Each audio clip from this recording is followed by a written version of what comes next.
As many of you will be aware, and as Stephen alluded to in his talk, the federal government has been working on an emissions trading scheme which recently morphed into a carbon pollution reduction scheme. Carbon pollution reduction scheme has caused many headaches in Canberra and probably is about to cause a whole lot more. Next week, Professor Ross Garneau will be handing down his final report. I think we'll see a big difference between the things that were suggested in his interim report and what will be suggested in his final report next week. In recent press releases, Professor Garneau has been suggesting that there will be a large emphasis on biosequestration in that report. In other words, as I said, using natural processes to remove excess carbon dioxide from the atmosphere and safely store them in our terrestrial atmosphere, in our terrestrial environment. So the terrestrial environment, what we see around us now, our plants and our soils, 82% of the carbon in this environment is in soil. So there's only 18% in what we see above ground in the vegetation, 82% in soil, and 95% of our biodiversity in the terrestrial environment is in soil. 5% above the ground, 95% below the ground. So we only see a fraction of what's basically going on under our feet. And I think we've probably up till now been relatively unaware of the size of that carbon sink and the capacity of that carbon sink. Remember, it's lost 50 to 80% of its carbon for us to be able to put that back. But obviously we need to change farming practices radically, because the way we've farmed up till now is the way that we've lost that carbon. The other thing about our carbon neutral strategy is that because we do have a large land area and a small volume of emissions by international standards, I think our emissions account for 1.3% of global emissions, it will be relatively easy for us to attain carbon neutral status because we have plenty of land out there very much in need of carbon. So how will the carbon neutral strategy work? There's been 3 recent Senate inquiries into climate change in the agricultural sector and carbon sinks. I've appeared as a witness in each of those. They've been held over the last 2 months, and as a result of those inquiries we've had a committee of senators come out in a charter plane and have a look at sites where we have been sequestering carbon in soil.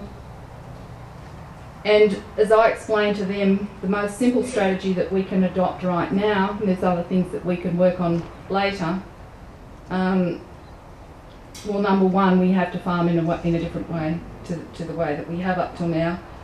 Building carbon in soil is a 4-step process. It begins with photosynthesis. So you have to have green leaves to take gaseous carbon and convert it into glucose. Doesn't matter what biosequestration method you look at, it starts with photosynthesis. But for soil, it has to finish with the process of humification, and that's where the carbon compounds that are exuded into soil from the roots are transformed into highly stable humus. That does not happen in agricultural soils at the moment under conventional practices. We have 21.8 million hectares of land across Australia under winter crop right now, this year. This summer, most of those 21.8 million hectares will be totally bare. They might have a bit of stubble on them, but they will not have anything living on them. They won't have any green leaves on them.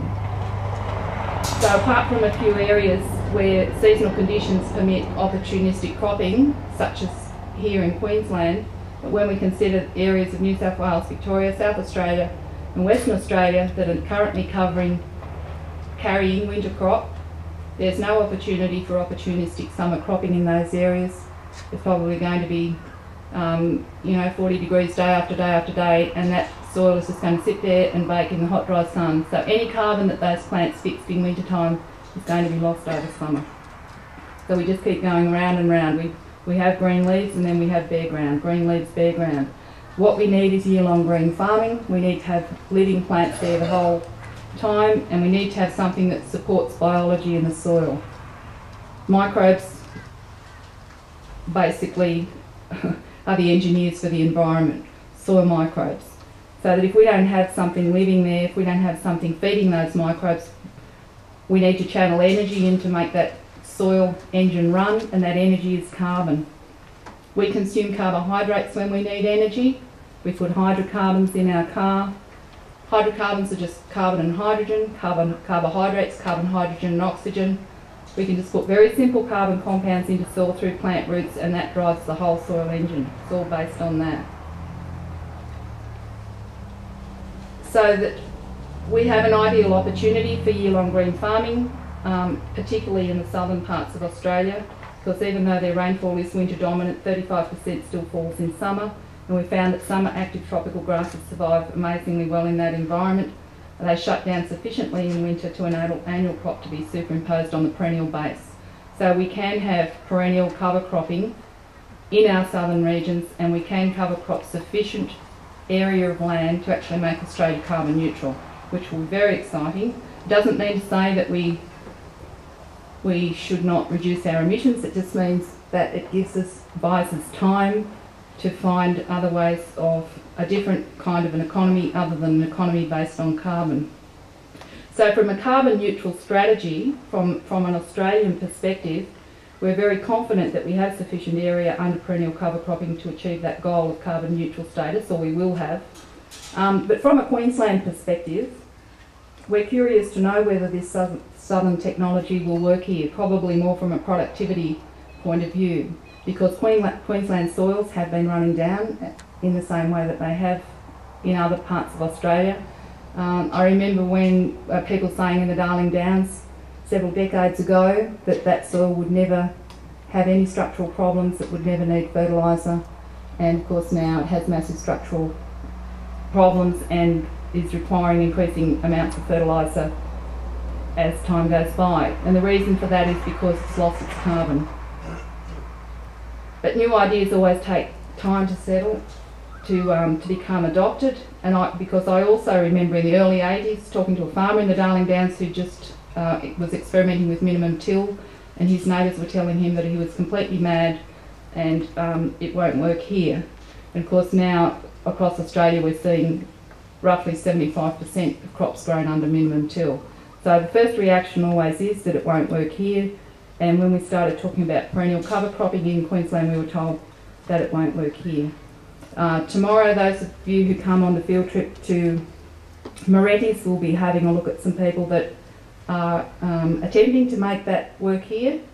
And if we find that for some reason that technique doesn't work here, then we need to find other carbon building techniques that do.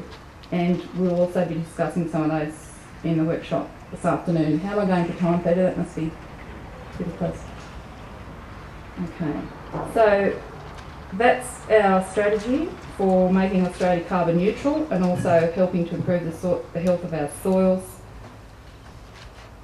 I might just leave it there unless there was just a quick question, because there's a lot to get through this afternoon, and then we'll have further discussions in the workshop.